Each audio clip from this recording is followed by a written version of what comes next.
ओम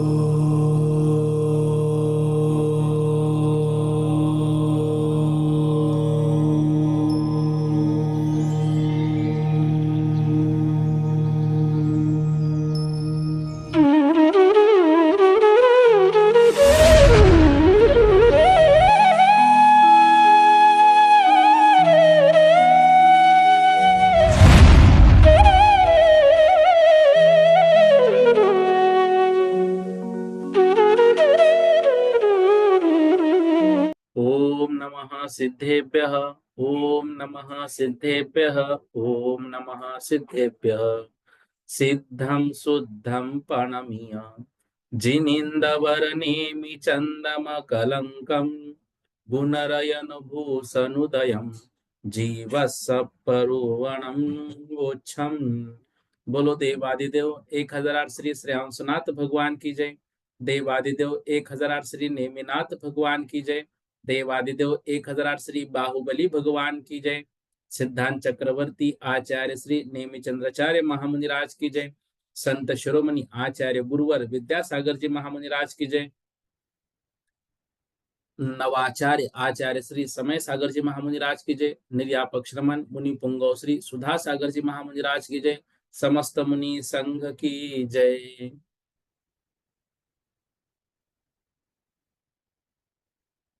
योग मार्गना का वर्णन विगत दिनों से हम पढ़ रहे हैं और योग मार्गना में जो काय योग है उस काय योग को कल की कक्षा में हमने समझा था।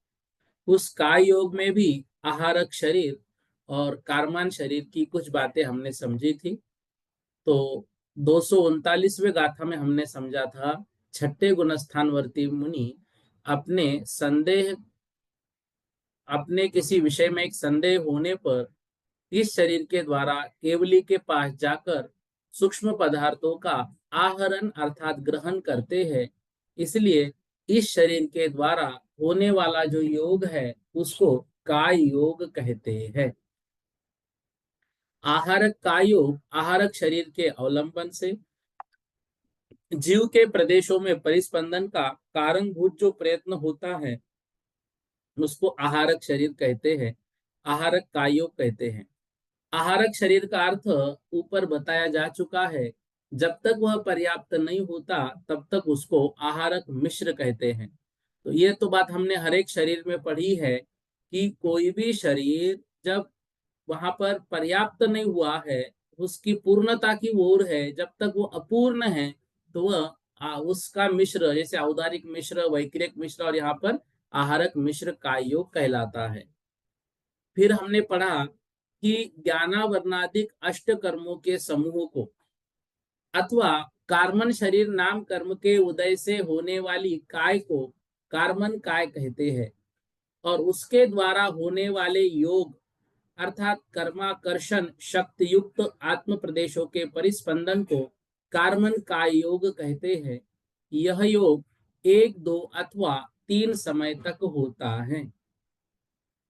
फिर हमने पढ़ा था कि छठे गुण स्थान में वैक्रियक और आहारक शरीर की क्रिया युगपत नहीं होती और योग भी नियम से एक काल में एक ही होता है।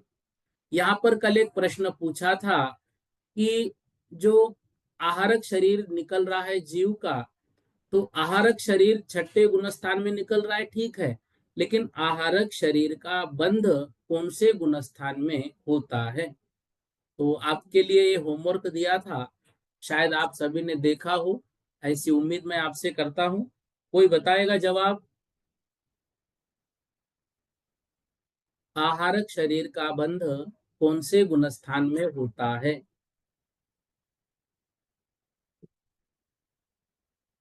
हाँ साधना जी।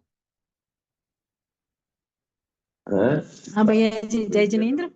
जय आहारक जिनेन्द्र। शरीर का बंध तो 7वें गुणस्थान में होता है और उदय छठे गुणस्थान में होता है। बंध 7वें गुणस्थान 7वें में है। गुणस्थान में ठीक। और उदय हाँ 6वें गुणस्थान में। जी। और शशि दीदी जी बोलिए आप। जय जिनेन्द्र भैया जी, 7वें गुण स्थान में होता है। 7वें गुण स्थान के 6ठे भाग तक होता रहता और उदय आता है 6ठे गुण स्थान में। 7वें गुणस्थान के वो 6ठे भाग तक होता है। थोड़ा छठवें या और। आठवें? हाँ, मतलब सातवें गुण स्थान की छठवें भाग तक बंद होता रहता है और उदय आता है छठवें गुण स्थान में। अच्छा, एक मिनट। कुमकुम जी जैन, कुमकुम जी जाएगी जैन भैया जल्दी जी। बोलिएगा। हाँ, हाँ, ये गुणसान जो बंद होता है आहार शरीरों में सातवें गुणसान में होता है, जिस समय सुबह सुबह उसमें रहते, सुबह समय में, सात विषय में नहीं होगा, सुबह समय में होगा। चलिए। निर्वर्तीय प्रवृत्ति रूप होते हैं ना सातवें गुणसान के भाग। हाँ तो हाँ हाँ जिस समय निर्वर्ती रूप में हो उस समय इसका बंद होता है और उदय छठे गुणसान में आता है, क्योंकि जो ये इसका जो हाँ, हारक वो उदय है वो उदय का तो ठीक है, बराबर है। हाँ। अनीता दीदी आप क्या बोल रहे हैं, इसके अलावा और कुछ बोलेंगे? अनीता दीदी आप बोलिए।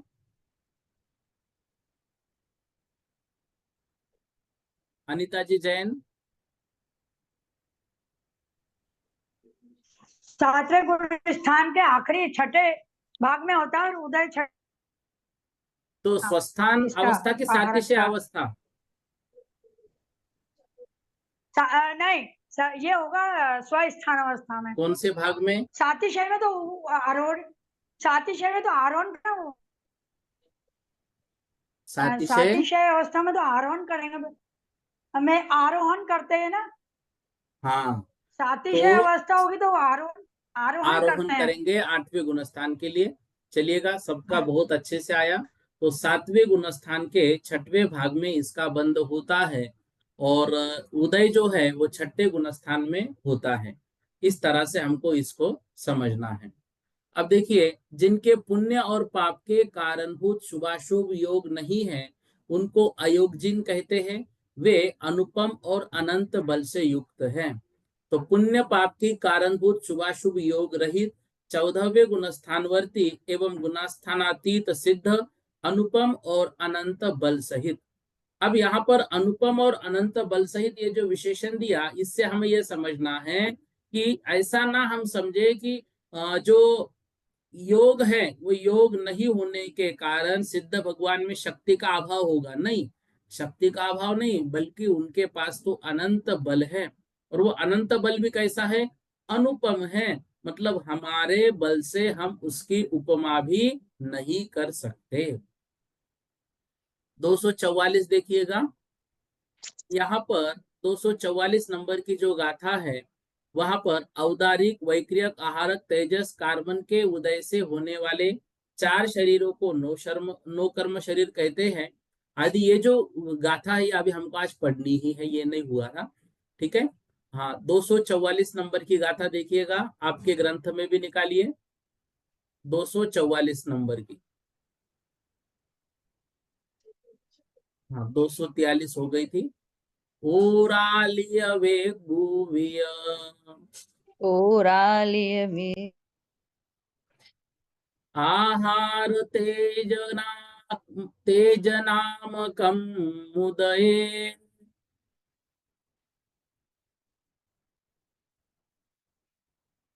आहारय तेजनामकं मुदये। चौनोकं शरीरा चौनोकं शरीरा कम मे वयहूदिकं मह्यम्।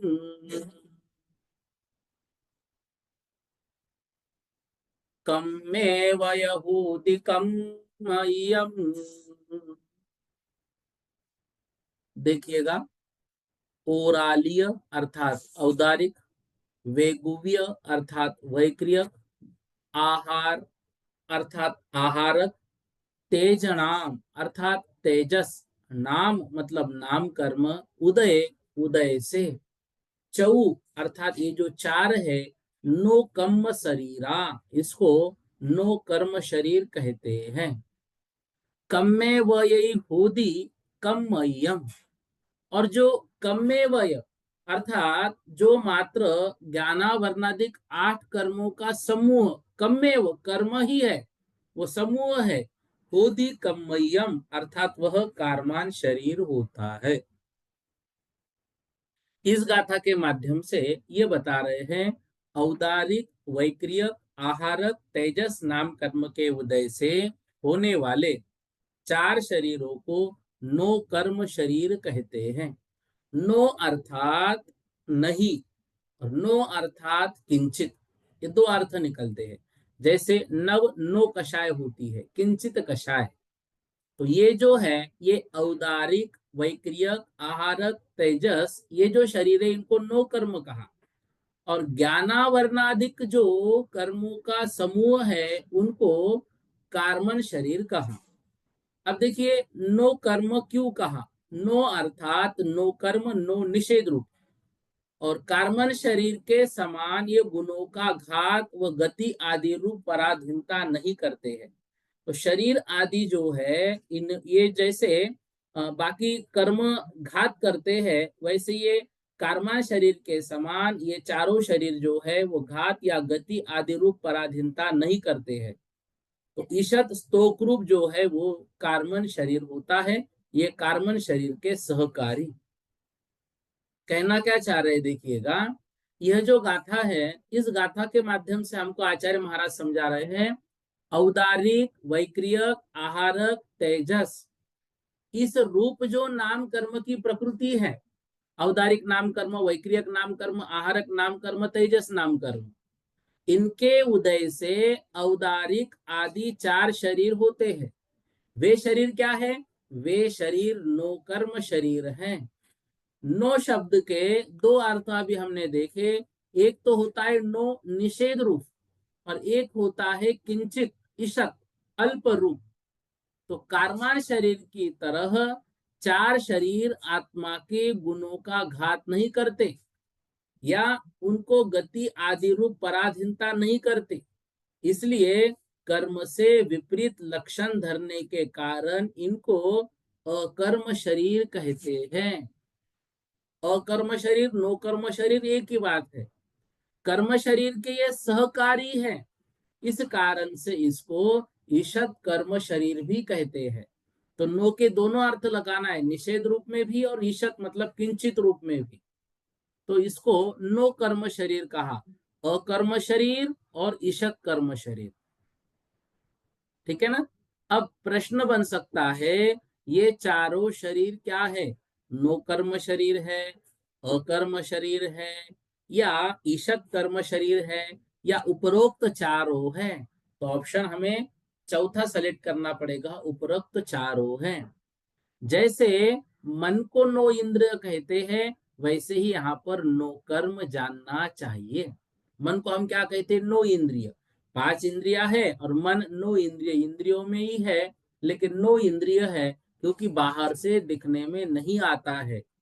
और कार्मान शरीर नामक नाम कर्म के उदय से ज्ञानावरणाधिक कर्म स्कंद रूप जो कर्म है, या यूं कहे कर्मों का समूह है, कर्म स्कंद रूप है, वह जो है वह कर्म शरीर है, अर्थात उसको हम कार्मान शरीर कहते हैं।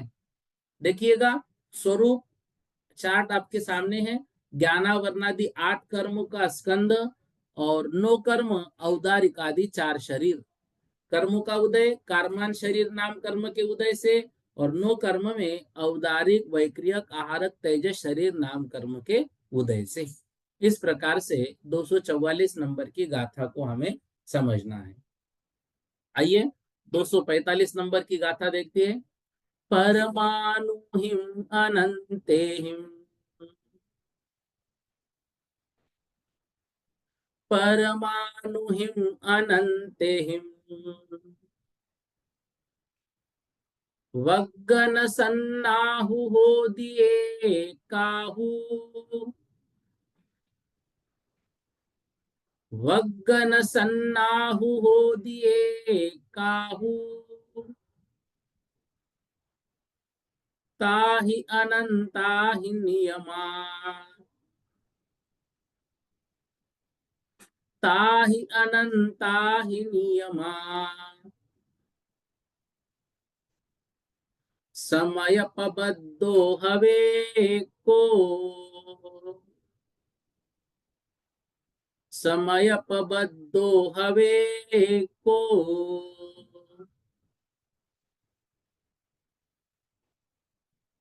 हम कहते हैं एक समय में जो जीव कर्मों का बंध करता है, प्रति समय हमारे कितने कर्मों का बंध हो रहा है, तो उसके लिए एक शब्द प्रयोग में आता है समय प्रबद्ध। क्या पढ़ते हम? समय प्रबद्ध। इसको एक बार समझिएगा, फिर गाथा का अर्थ देखते हैं। देखिएगा, सिद्ध राशि का अनंतवा भाग और अभव्य राशि से अनंत गुना। सिद्ध राशि है उनका अनंतवा भाग, और जितने अभव्य है उनसे अनंत गुना। इसको कहते हैं मध्यमानंत, मध्यम अनंतानंत। अनंतानंत उत्कृष्ट, मध्यम और जघन्य 3 प्रकार का होता है। तो सिद्ध राशि का अनंतवा भाग, अभव्य राशि से अनंत गुना, ऐसा जो मध्यम अनंतानंत का भेद है, उस प्रमाण पुद्गल परमाणुओं का जो एक स्कंद होता है, उसका नाम है वर्गना। तो जो पहला शब्द दे रहे ना, परमाणुहिम अनंतहिम वगण, जो अनंत पुद्गल परमाणुओं का समूह है, पुद्गल परमाणुओं का समूह, पुद्गल परमाणुओं का स्कंद, उसको हमने क्या नाम दिया? वर्गना। उसको क्या कहते हैं? वर्गना। अब ये अनंतानंत है। कौन सा अनंतानंत है? तो याद रखना है, सिद्ध राशि का अनंतवा भाग और अभव्य राशि से अनंत गुना, ऐसा मध्यमानंतानंत। तो उस प्रकार जो पुद्गल परमाणु का एक स्कंद होता है, उसको वर्गना ऐसा नाम दिया। ठीक है। संख्यात या फिर असंख्यात परमाणु से वर्गना कभी नहीं बनती है।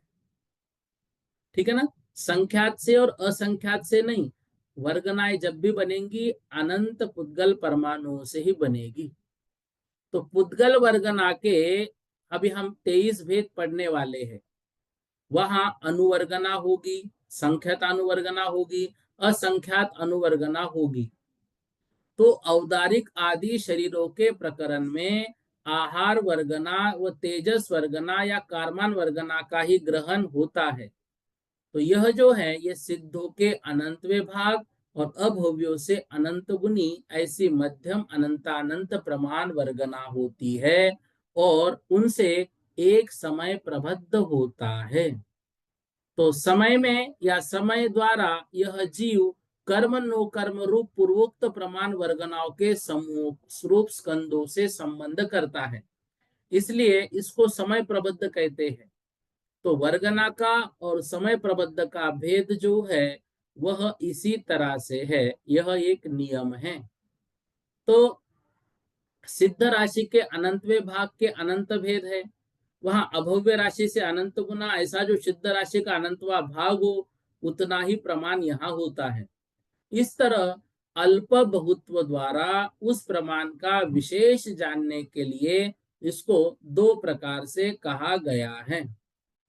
तो ये बात हमको याद रखनी है, अनंतेहिम परमाणुहिम वग्गन सन्ना होदी एक काहू ताही अनंता ही नियमा समय पबद्धो हवे को। तो अनंत, अनंत परमाणुहिम, अनंत भी कौन सा? अनंतानंत, युक्तानंत, परितानंत और अनंतानंत, ऐसे भेद अभी हम देखेंगे, वो आगे आएंगे, तो वहां पर हमने ये रखा है पढ़ने के लिए। तो अनंतानंत परमाणु की एक वर्गना होती है। ठीक है।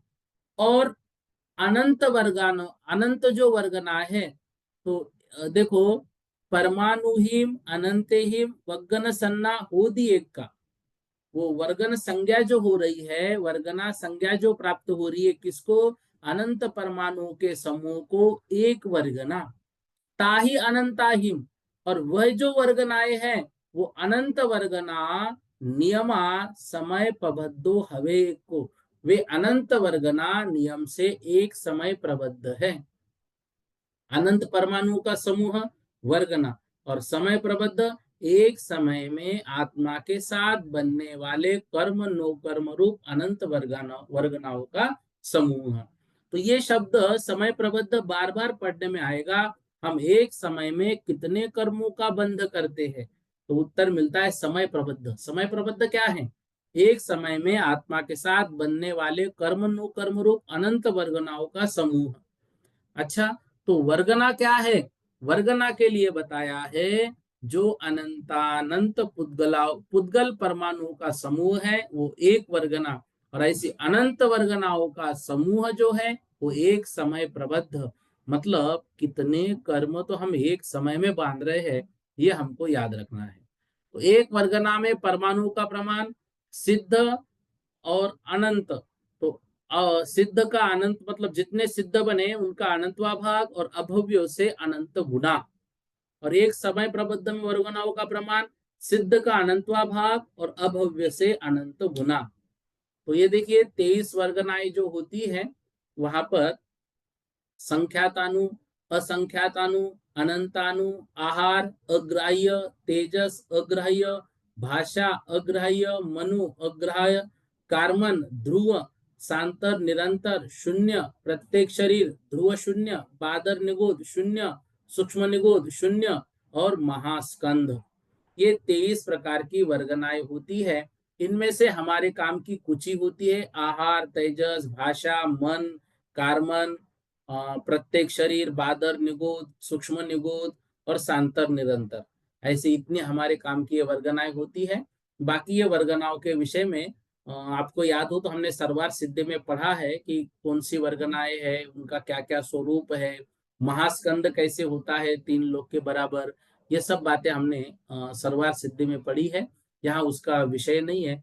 बस उन वर्गनाओं का जिक्र आया इसलिए उन 23 वर्गनाओं के नाम यहाँ पर लिए हैं। ठीक है, 246 नंबर की गाथा देखिए। तानम समयपबद्धा, ताणं समयपबद्धा, सेड़ी असंख्येज्य भाग गुणिदकमा, सेड़ी असंख्येज्य भाग गुणिदकमा, नन्ते नयते जदुगा, नन्ते नयते जदुगा, परम परम हो दिशु ममखू, परम परम हो दिशु ममखू।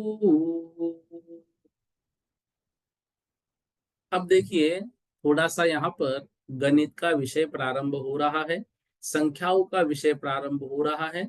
इन गाथाओं को हमें समझना मात्र है, डरना नहीं है। ठीक है, अब देखिए तानम समय प्रबद्धा, वह जो समय प्रबद्ध है, सेड़ी असंख्येज्य भाग गुणिदकमा, तानम अर्थात उन 5 शरीरों में, तानम मतलब वे जो ऊपर बताए उन 5 शरीरों में समय प्रबद्धा, जो समय प्रबद्ध है वह समय प्रबद्ध कैसा है? श्रेणी मतलब श्रेणी, असंख्येज्य भाग गुणिदकमा, अर्थात वह जो है ये इनकी श्रेणी उत्तर उत्तर अधिक अधिक परमाणु के समूह वाले हैं।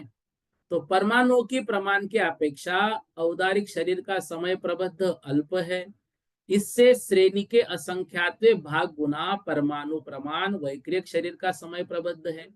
तो क्या कह रहे हैं? तानम, वो जो ऊपर शरीर बताए हैं उन शरीरों में समय प्रबद्धा, जो समय प्रबद्ध दिया है वह समय प्रबद्ध श्रेणी के असंख्यात भाग से गुणित गुणित क्रम से है। ऐसा नहीं समझना कि औदारिक का समय प्रबद्ध, वैक्रियक का समय प्रबद्ध, आहारक का समय प्रबद्ध, तेजस का समय प्रबद्ध एक समान है, नहीं। सबका जो समय प्रबद्ध है वह परस्पर समान नहीं है। नंतेन य तेज दुगा परम परम हो दिशुमखु। अब ये जो अनंत गुणित कमा हुआ उसके बाद इनके जो परमाणु है वो तो अनंत गुना है, लेकिन शरीर आगे आगे के शरीर सूक्ष्म सूक्ष्म होते हैं। इस विषय को हमने तत्वार सूत्र में या सर्वार सिद्धि में बहुत अच्छे से पढ़ा हुआ है, इसलिए ये विषय तो आपको बहुत अच्छे से समझ में आएगा। आप कहते थे कि संख्याओं का हमें समझ में नहीं आता है, संख्या का थोड़ा कठिन लगता है, अब देखो, जिन संख्याओं को बार बार हमने सुन रखा है वो संख्या हमको कितनी आसान लगती है, ऐसे ही इन संख्याओं को जो पहले आई हमारी, उनको भी हम बार बार पढ़ेंगे ना तो समझ में आएगा। अब देखो, ये संख्या कितनी कठिन लगती थी, अब यही संख्या हमको आसान लगेगी। अब क्या कह रहे, देखो जो पहली पंक्ति है उस पंक्ति के माध्यम से समझा रहे हैं, उन 5 शरीर के समय प्रबद्ध सभी परस्पर समान नहीं है। तानम समय प्रबद्धा, वो जो समय प्रबद्ध है वो कैसे, श्रेणी असंख्य भाग गुणित कमा, अर्थात उत्तर उत्तर जो है, उत्तर उत्तर मतलब आगे आगे की जो समय प्रबद्ध है, वह समय प्रबद्ध परमाणु प्रमाण की अपेक्षा वे अधिक अधिक होते जाएंगे। मतलब औदारिक शरीर का समय प्रबद्ध सबसे कम रहेगा, इससे श्रेणी के असंख्यातवें भाग से गुणित जो है वो परमाणु प्रमाण वैक्रियक का समय प्रबद्ध होगा। पुनश्च इस श्रेणी के असंख्यातवें गुना परमाणु प्रमाण आहारक का होगा, और आहारक से जगत श्रेणी के असंख्यातवें भाग जो गुणाकार विवक्षा होती है, तो आहारक से समय प्रबद्ध अनंत गुना परमाणु तेजस के होते हैं। अब आहारक जो है, आहारक से अनंत गुना लेना है, यह हमने विषय तत्व सूत्र में पढ़ा था कि पहले असंख्यात असंख्यात और आहारक से तेजस जो है वो अनंत गुना है, और इससे भी अनंत गुना परमाणु प्रमाण कारमान का समय प्रबद्ध है। क्यों, तेजो दुगा जो शब्द दिया है ना, तो अनंतेन, अनंतेन मतलब अनंत से तेज दुगा, तेजोदिक मतलब तेजस, और दूसरा उनका कार्बन शरीर, ये अनंत गुना है। तो अब यहाँ पर जैसे हमने तत्वास्त्र में पढ़ा था कि परमाणु तो अधिक अधिक है, तो ऊपर ऊपर जो है तो परमाणु अधिक अधिक है तो बढ़ने चाहिए, मतलब बड़े बड़े स्थूल स्थूल होने चाहिए, छोटे छोटे क्यों हैं? तो हमने सूत्र पढ़ा था परम परम सूक्ष्मम, अर्थात ये उत्तर उत्तर कैसे है, सूक्ष्म सूक्ष्म होते हैं।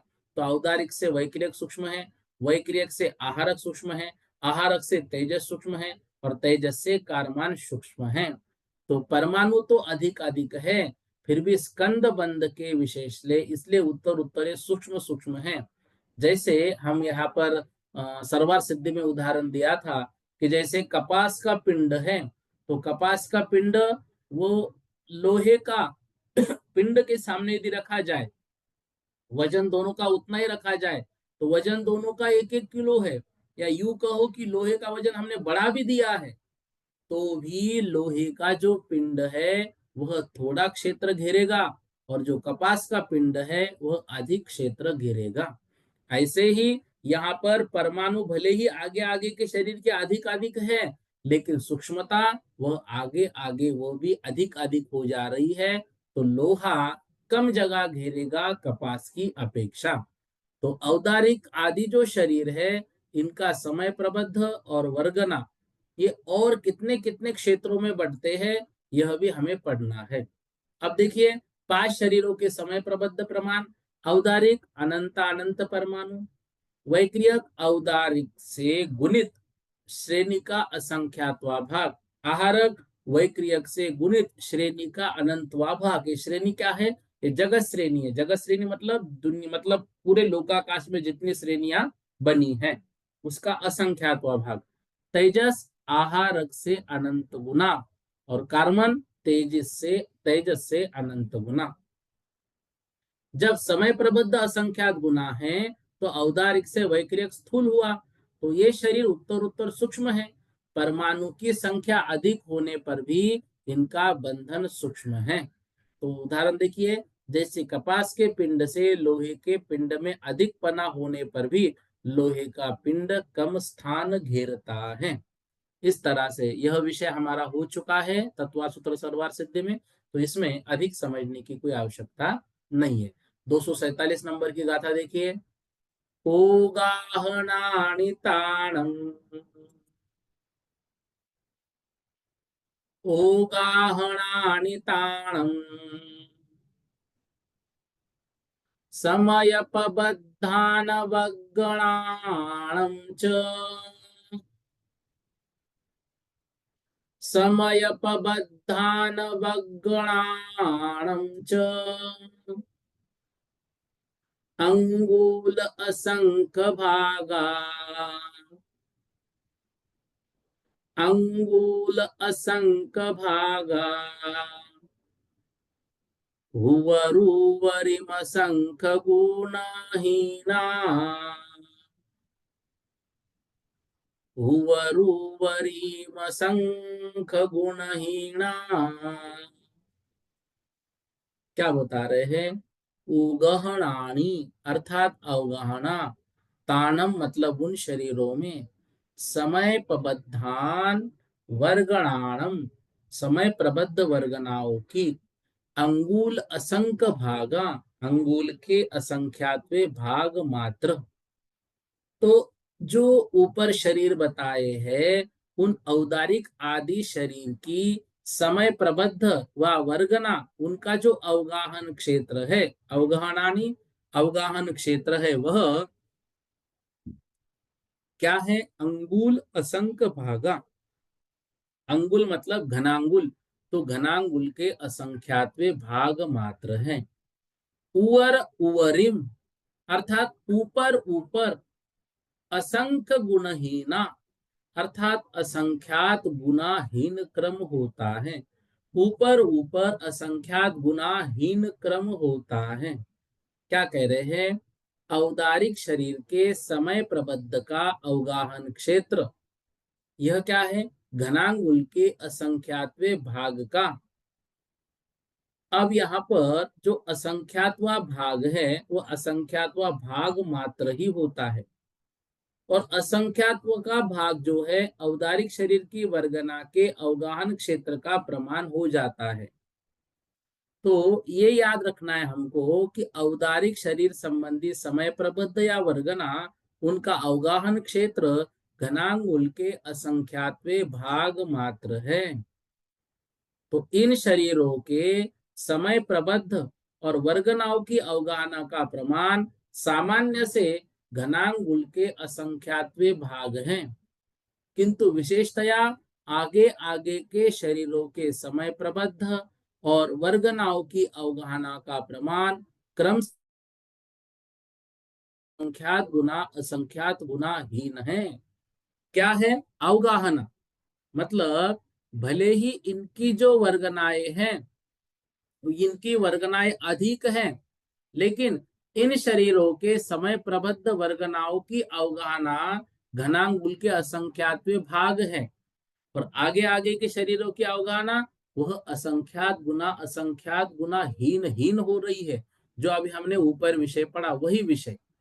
और जो तेजस और कार्बन शरीर है वो तो और अनंत गुना हीन हो रहे हैं। ठीक है ना? तो इसको इतना ही हम समझे। इसमें भी सुच्चांगुल आदि लगाकर यहाँ पर व्याख्या में आचार्य महाराज ने वर्णन किया हुआ है, तो उसको हम नहीं समझते हैं। सिर्फ इतना समझना है, ऊपर जो औदारिक आदि शरीर संबंधी समय प्रबद्ध व वर्गना उनका अवगाहन क्षेत्र घनांगुल के असंख्यात भाग मात्र है, और ऊपर ऊपर असंख्यात गुना हीन क्रम होता है। इस तरह से इस गाथा से हमें इतना ही समझना है। ठीक है? बाकी इसमें भी सुच्चांगुल आदि जो भेद है वो भेद किए हुए हैं, लेकिन उस भेद में हमें नहीं जाना है। आइए 248 नंबर की गाथा। तत्समयबद्धवगन्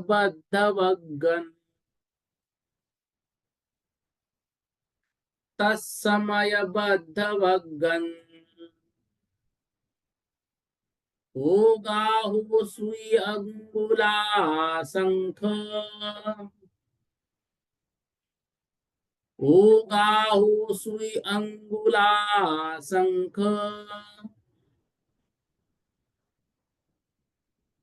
भागहिदमि भागहिद बिंद अंगुल भागहिद बिंद अंगुल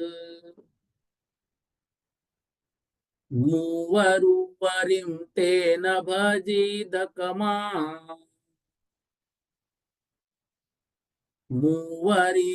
मूवरुवरिं तेन भजिद कमा। क्या कह रहे हैं? तत्समयबद्ध वग्घन उगाहो वह जो या उन जो समय प्रबद्ध या वर्गनाओं का जो अवगाहना दी हुई है, तो वह समय प्रबद्ध और वर्गना की जो ओगाहो अवगाहना है, सुई अंगुल अर्थात सूच्यांगुल असंख्य भाग असंख्यात्व भाग का हिद भाग किसको देना है? घनांगुल को देना है, बिंद अंगुल। ठीक है ना? तो उन समय प्रबद्ध वर्गना की अवगाहना का प्रमाण सूच्यांगुल के असंख्यात्वे भाग का भाग घनांगुल को देने पर जो प्रमाण आता है उतना प्रमाण जानना। उवरी ओरिम तेन भजित कमा, और ऊपर ऊपर पूर्व के सूच्यांगुल के असंख्यात्वे भाग भजित कमा मतलब भाग देते चलना है। गुणहानि का और भाग देने का एक अर्थ होता है। जैसे 4 गुणाहीन कहे या चौथा भाग कहे, एक ही बात होती है। तो वैक्रियक के समय प्रबद्ध वर्गना की अवगाहना को सूच्यांगुल के असंख्यात्वे भाग से गुना करने पर औदारिक शरीर के समय प्रबद्ध वर्गना की अवगाहना होती है, या औदारिक के समय प्रबद्ध वर्गना की अवगाहना को सूच्यांगुल के असंख्यात्वे भाग का भाग देने पर वैक्रियक शरीर के समय प्रबद्ध वर्गना की अवगाहना का प्रमाण होता है। इस तरह से दोनों एक ही अर्थ है। ठीक है। अब देखो, यह जो गाथा है इससे सिर्फ इतना याद रखना है, औदारिक शरीरों के समय प्रबद्ध तथा वर्गनाओं का अवगाहन सूच्यांगुल के असंख्यात्वे भाग से भक्त मतलब भागा हुआ घनांगुल प्रमाण है, और पूर्व की अपेक्षा आगे आगे की अवगाहना का क्रम सूच्यांगुल के असंख्यात्वे भाग का भाग देने पर प्राप्त होती है। इस तरह से यहाँ पर विषय को हमें समझना है। अब देखिए, 5 शरीरों के समय प्रबद्ध वर्गना की अवगाहना। औदारिक समय प्रबद्ध अवगाहना घनांगुल का भाग देना है, किसको? सूच्यांगुल के असंख्यात्वे भाग को, औदारिक की। और वर्गना तो घनांगुल का हमें भाग देना है, सूच्यांगुल का भाग असंख्यात को दिया और उसका वर्ग किया। तो हम चाहे इधर गुणित करें चाहे इधर हम उसका भाग करें, मतलब उसको 4 बार गुणित करो या उसका चौथा भाग करो, तो दोनों बात उत्तर एक ही आएगा। वैक्रियक शरीर, इसका भी घनांगुल का सूच्यांगुल के असंख्यात्वे भाग का वर्ग, और यहाँ पर घनांगुल के सूच्यांगुल के असंख्यात्वे भाग का घन। फिर आहारक में घनांगुल के सूच्यांगुल असंख्यात भाग का घन, और उधर जो वर्गनाय है उसमें घनांगुल का सूच्यांगुल के असंख्यात भाग का, इसको 4 से हमें गुणित करना है। तेजस में वही भाग देना है, घनांगुल के सूच्यांगुल के असंख्यात भाग का 4 को गुणित, और इधर वर्गना में घनांगुल के सूच्यांगुल के असंख्यात भाग का इधर 5वां, क्योंकि आगे आगे ये क्या हो रहे हैं, गुणित गुणित क्रम से बढ़ रहे हैं। तो यहाँ घनांगुल का सूच्यांगुल असंख्यात का 5 का भाग और वर्गना में इधर 6 का भाग हमको देना है।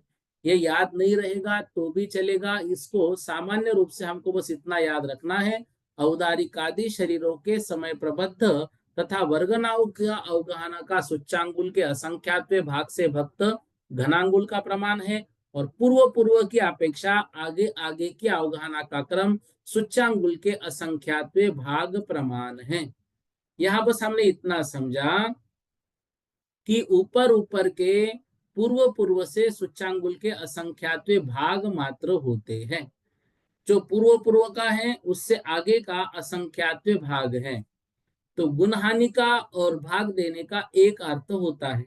जैसे हमने पढ़ा भी 4 गुना हीन कह दिया हमने, या फिर यूं कहा चौथा भाग कहो, तो चौथा भाग कहो चाहे 4 गुना हीन कहो, एक ही बात है। तो वैक्रियक के समय प्रबद्ध वर्गना की अवगाहना को सूच्यांगुल के असंख्यात्वे भाग से गुना करने पर औदारिक शरीर के समय प्रबद्ध वर्गना की अवगाहना होती है, और औदारिक के समय प्रबद्ध वर्गना की अवगाहना को सूच्यांगुल के असंख्यात्वे भाग का भाग देने पर क्या उत्तर आएगा? वैक्रियक शरीर के समय प्रबद्ध वर्गना की अवगाहना। तो ये दोनों का अर्थ एक ही होता है।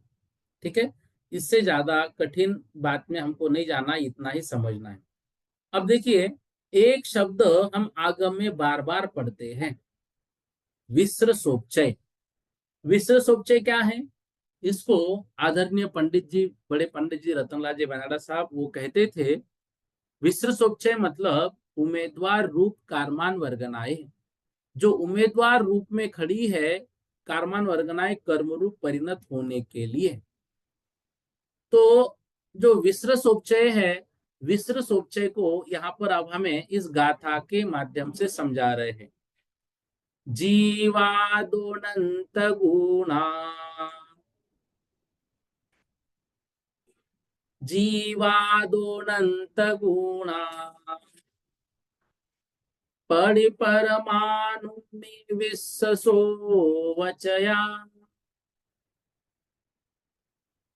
परिपरमाणु विश्वसो वचया, जीवेन समवेदा,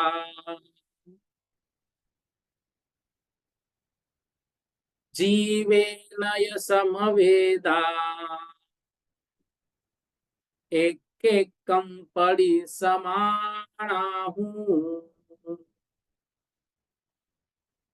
एक एकम परिसमाणाहु।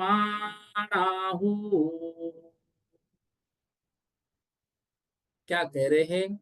जीवादो अनंत गुना, अर्थात जीवादियों से अनंत गुना, मतलब जितनी भी जीव राशि है उससे अनंत गुना।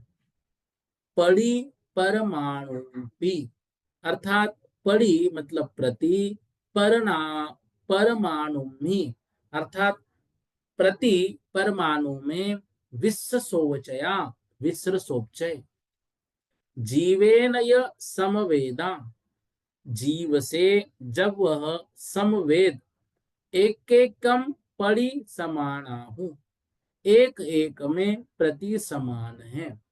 क्या कह रहे देखो, जीवादो अनंत गुना, जीव राशि से अनंत गुना विसृसोपचय रूप, जो परमाणु जीव के प्रदेशों में समवेदा, समवेदा मतलब एक क्षेत्रावगाई है, अलग नहीं है। कारमान वर्गनाए जीव में कैसे मिले हुए हैं?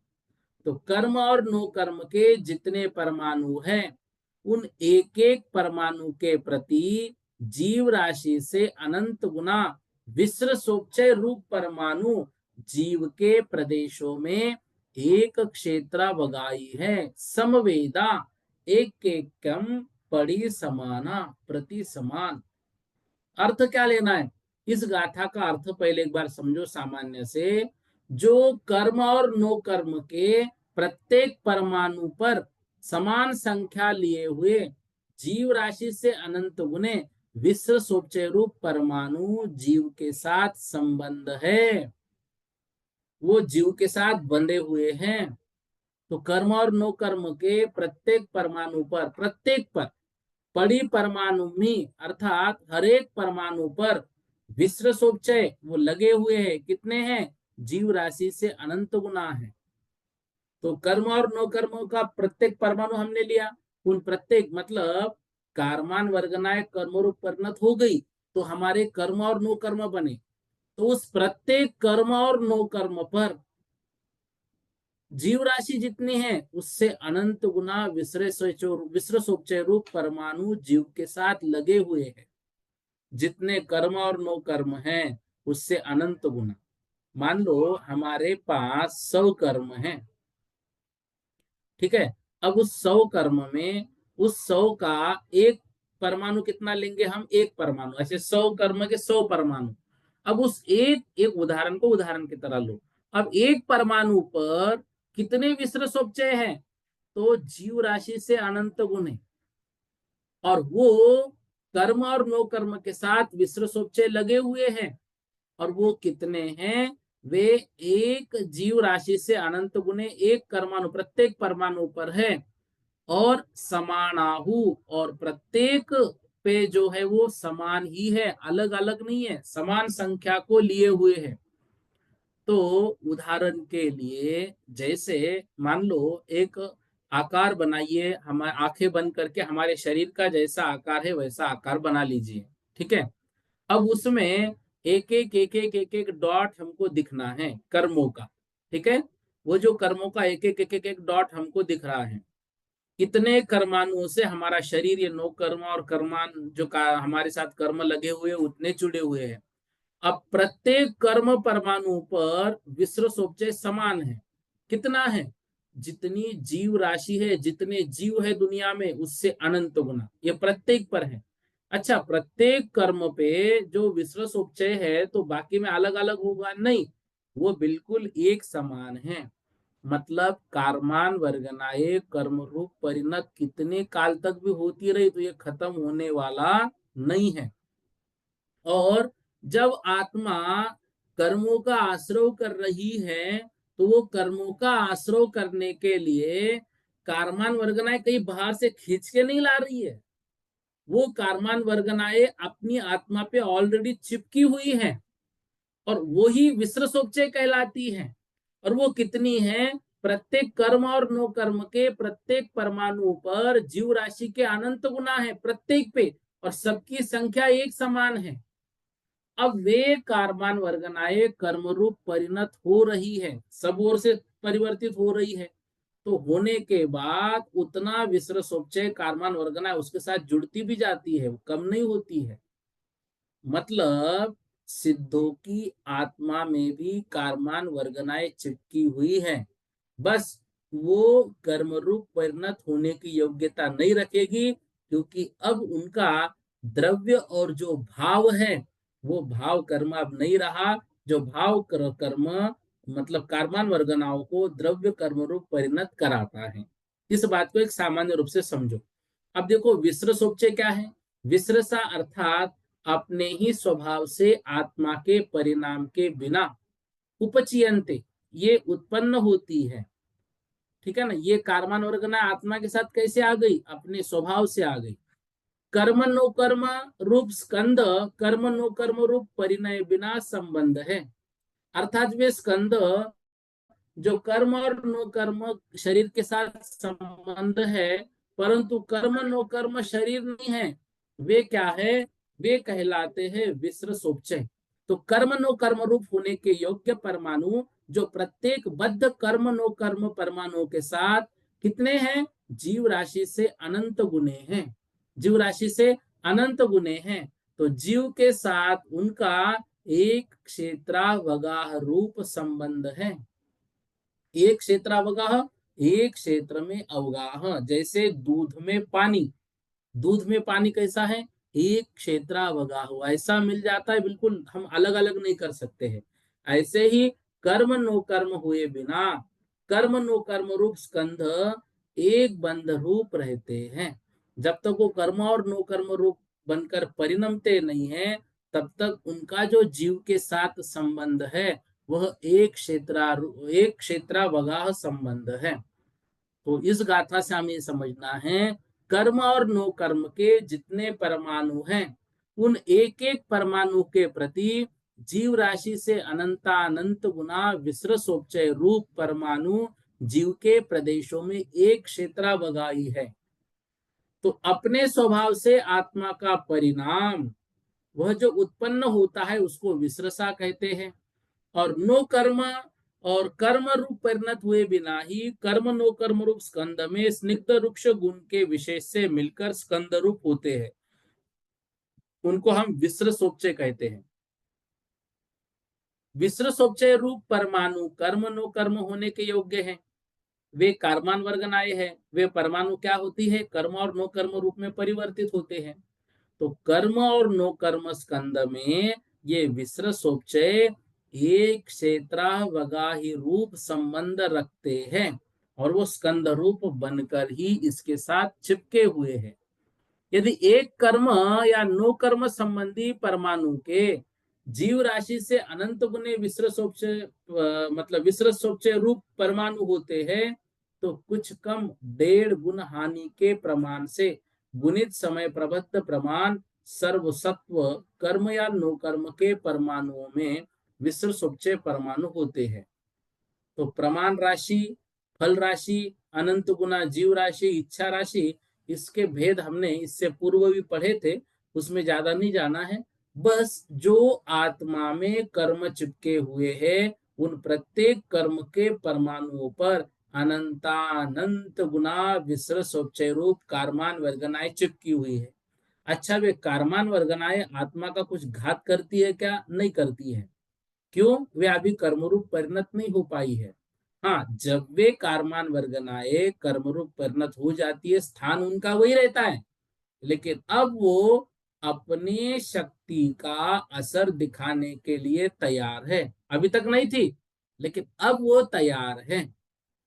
जैसे मान लो सिम है, मोबाइल में जो सिम डलती है, वो सिम हमारे पास, हमने नई सिम खरीदी है, ये भी सिम है।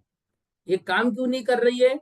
नहीं, अभी ये काम नहीं करेंगी। अभी ये जो सिम है ये साधारण है, लेकिन जब उसमें वो हम अपलोड कर लेते, हमारा डाटा, आधार कार्ड वगैरह जो भी है उसके साथ लग गया, अब वही सिम, वही स्थान, सब कुछ है, लेकिन अब वह कार्य करने लग जाएगी।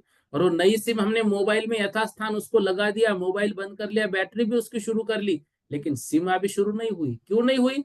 अभी उसकी जो विधिवत विधि है वो पूर्ण नहीं हुई। ऐसे ही कारमान वर्गनाएं आत्मा के साथ भले ही चिपकी हुई है, विसृसोपचय रूप है, लेकिन अभी वो कुछ घात नहीं करेगी।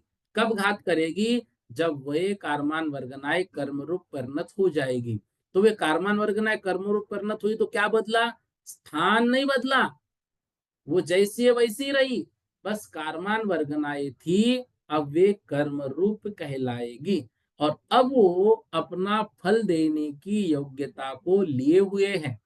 अब वो फल देगी, जैसा कर्म हमने बांधा है वैसा फल वो देगी। कितने कर्म हम बांध रहे हैं? समय प्रबद्ध, समय प्रबद्ध कर्म नो कर्म परमाणु को हम प्रति समय बांध रहे हैं।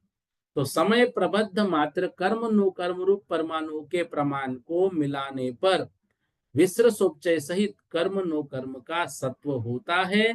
और यह समय प्रबद्ध जो कारमान वर्गनाएं है, सॉरी, समय प्रबद्ध जो कर्म है, उन कर्म नो कर्मों पर उन कर्मों से अनंत गुना बढ़कर विसृसोपचय चिपका हुआ है, जो कर्म रूप परिणत होकर आत्मा को सताता है, उसको विसृसोपचय कहते हैं।